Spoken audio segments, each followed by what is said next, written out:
Hey guys, welcome back to another video. This week I am doing the Clash at the Castle results. So before I get into it, I do want to give a huge shout out to my amazing boyfriend Isaac. I love you and I miss you. So let's just jump right into it. The show was actually really good. I didn't get to see it right away because I was camping at my camper for the weekend, and I got home Monday, so I watched it Monday before Raw, and I loved it.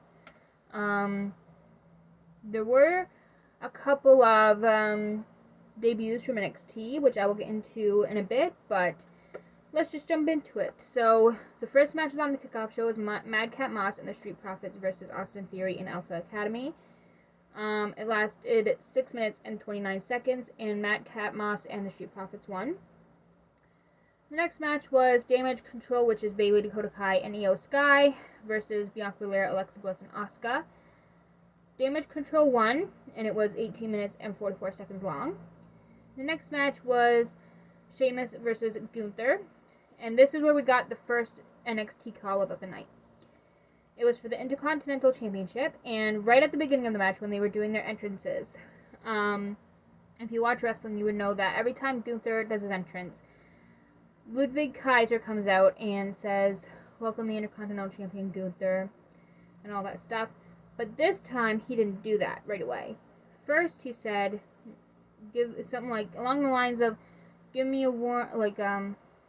some applause or whatever for Giovanni Vinci, and that was the first NXT call of the night. Giovanni Vinci, and they reunited Imperium, so Imperium is back, and I'm very excited about that.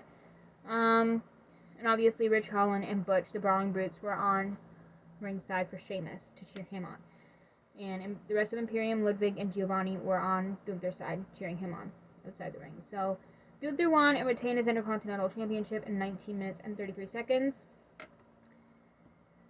The next match was Shayna Baszler versus Liv Morgan for the SmackDown Women's title. It lasted 11 minutes and 2 seconds with Liv Morgan winning.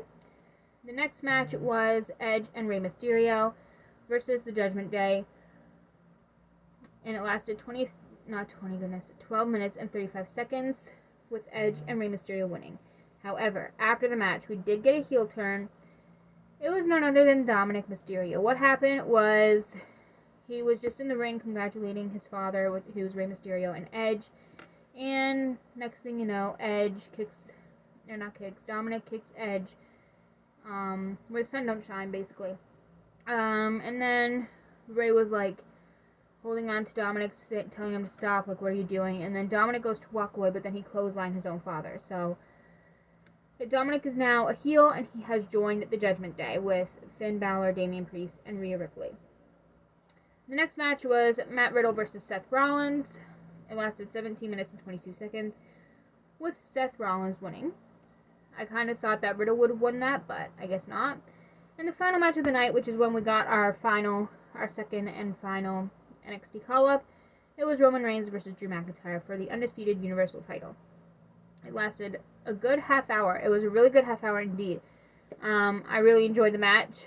And like I said, it lasted 30 minutes and 47 seconds with Roman Reigns winning. And we also got the second and final NXT call-up of the night, and that was Solo Sikoa, Roman Reigns' other cousin, and the Usos' younger brother. So Drew McIntyre had Roman's beat pretty much, hit him with the Claymore kick, and when the ref was on the ground counting 1, 2, 3, he was almost at 3 when Solo Sikoa pulled him out from the ring, and that's it. That's what happened, and Roman won. So, yeah, it was a very entertaining show. I'm definitely going to get it on DVD. A lot of, before the show even started, every time I looked at the card, I was like, this is a really good card, and the matches look amazing. And they were right.